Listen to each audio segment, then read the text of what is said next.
തെക്കേ വാഴക്കുളത്തെ ഇതര സംസ്ഥാന തൊഴിലാളികളുടെ വാടക മുറിയിൽ നിന്ന് 51 കിലോ കഞ്ചാവ് പിടികൂടിയ സംഭവത്തിൽ ഒളിവിൽ പോയിരുന്ന പ്രതി പിടിയിൽ. ഓപ്പറേഷൻ തൂഫാന്റെ ഭാഗമായി തടിയിട്ടാപ്പറമ്പ് പോലീസ് നടത്തിയ പരിശോധനയിലാണ് ഇയാൾ മാറമ്പിള്ളിയിൽ നിന്നും പിടിയിലായത്.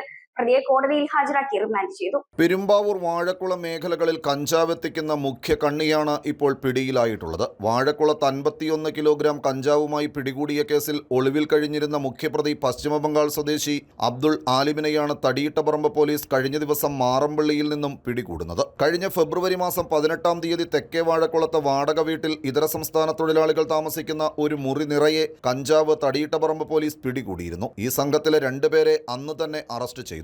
ഇവർക്ക് കഞ്ചാവ് എത്തിച്ച് സൂക്ഷിക്കുവാൻ സ്ഥലം ഒരുക്കി നൽകിയ മുഖ്യപ്രതിയാണ് ഇപ്പോൾ പിടിയിലായത്. കഴിഞ്ഞ 15 വർഷത്തിലേറെയായി ഇയാൾ വാഴക്കുളം പോഞ്ഞാശ്ശേരി പ്രദേശങ്ങളിൽ മാറി മാറി താമസിച്ചു വരികയാണ്. പശ്ചിമ ബംഗാളിൽ നിന്നും ട്രെയിനിൽ കൊണ്ടുവരുന്ന കഞ്ചാവ് സൂക്ഷിക്കുവാൻ സ്ഥലം ഒരുക്കി നൽകുന്ന ആളാണ് പ്രതി. വടക്കൻ സംസ്ഥാനങ്ങളിൽ നിന്ന് കേരളത്തിലേക്ക് കഞ്ചാവ് എത്തിക്കുന്ന സംഘത്തിന്റെ സഹായി കൂടിയാണ് ഇയാൾ. ചെറുകിട കഞ്ചാവ് വിൽപ്പനക്കാരെ ബന്ധിപ്പിക്കുന്ന ഒരു കണ്ണി കൂടിയാണെന്നും പോലീസ് പറയുന്നു. ജില്ലാ പോലീസ് മേധാവിയുടെ നിർദ്ദേശപ്രകാരം തടിയിട്ടപ്പറമ്പ് പോലീസ് ഇൻസ്പെക്ടർ അരുൺകുമാറിന്റെ നേതൃത്വത്തിൽ അറസ്റ്റ് ചെയ്ത പ്രതിയെ പിന്നീട് കോടതിയിൽ ഹാജരാക്കി റിമാൻഡ് ചെയ്തു. News bureau, Perumbavoor. Premium quality granite, tiles, stone, AEC block, sanitary തുടങ്ങി ഫ്ലോറിംഗിന് ആവശ്യമായ എല്ലാ മെറ്റീരിയൽസും ഏറ്റവും കുറഞ്ഞ വിലയിൽ ഇവിടെ ലഭ്യമാണ്. തറയിൽ ഗ്രാനൈറ്റ്സ്, MLA റോഡ്, പള്ളുരുത്തി.